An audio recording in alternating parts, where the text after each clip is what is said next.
Hindustan news express में आपका स्वागत है। वाराणसी से ब्यूरो पदन पांडे की रिपोर्ट।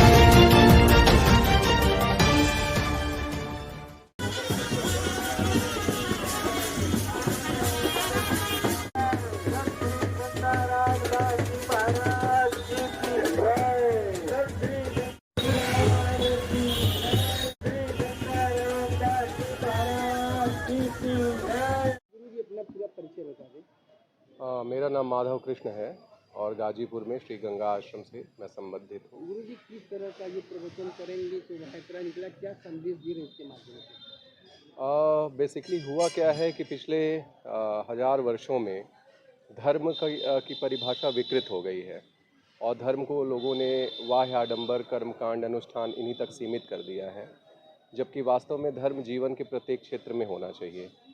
हमारे गुरुदेव परमहंस बाबा गंगा रामदास जी उस रामानंद महर्षि से संबंधित हैं जिनके एक शिष्य को श्री रामभद्राचार्य जी को कल ज्ञानपीठ पुरस्कार मिला।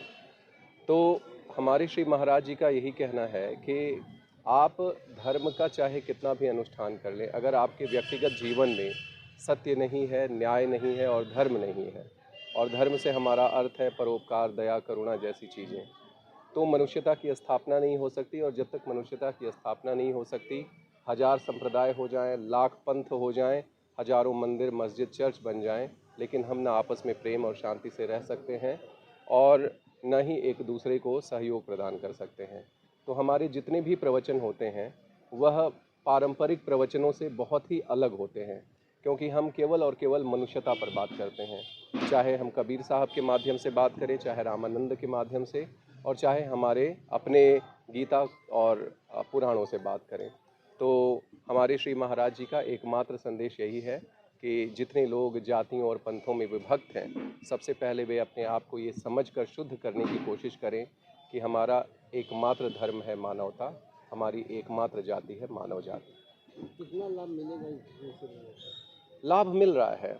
दरअसल है क्या कि ये एक राजनीतिक समूह नहीं है, तो इसलिए आप इसको एक वैश्विक आंदोलन के तौर पे नहीं देख सकते, लेकिन कुछ चिंगारियां दबी रहती हैं और उनमें आग रहती है और वो आग मनुष्य को शुद्ध कर देती है। तो आपको ऐसे अनेक उदाहरण मिल जाएंगे। जैसे मैं ही व्यक्तिगत रूप से ऐसे लोगों से मिला हूं जिनके बीच में झगड़ा था ज़मीन का। गाजीपुर में मिट्ठापारा जैसी जगह पे 2 परिवारों के बीच में सालों से गोलियां चल चुकी थी और हमारे लोगों ने वहां पर मानव धर्म की शाखा स्थापित की, लोगों से मिलना जुलना शुरू किया और उन 2 परिवारों को आपस में बैठाया और महीनों की बातचीत के बाद उन लोगों ने आपस में मुकदमे हटा लिए और वो ज़मीन के मुद्दे सुलझ गए। तो जब तक हमारे अंदर अशुद्धि है तब तक तो हम कुछ भी करते रहें, ये घृणा द्वेष का साम्राज्य स्थापित रहेगा। तो फ़ायदा हो रहा है, धीरे धीरे ही सही, लेकिन हमारा प्रयास चलता रहेगा। जैसे राम जी की कहानी में आता है ना कि गिलहरी थोड़ा थोड़ा करके ही बालू डालती थी, लेकिन वो कुछ तो सहयोग प्रदान करेगा। तो हमारे श्री महाराज जी ने कहा कि आने वाला समय ऐसा है। आज आप देखोगे वैश्विक मंच पर जो बाइडेन हो या पुतिन हो या यूक्रेन का राष्ट्रपति हो या भारत के प्रधानमंत्री हो, सारे लोग एक मानवता की बात कर रहे हैं। अब धर्म से अलग होकर लोग सोचने का प्रयास कर रहे हैं। तो हमारे श्री महाराज जी ने कहा था कि आने वाला समय ऐसा ही होगा जब पूरी मानवता को इस एक झंडे के नीचे आना ही होगा, जिसका एकमात्र लक्ष्य हो सत्य, न्याय और धर्म।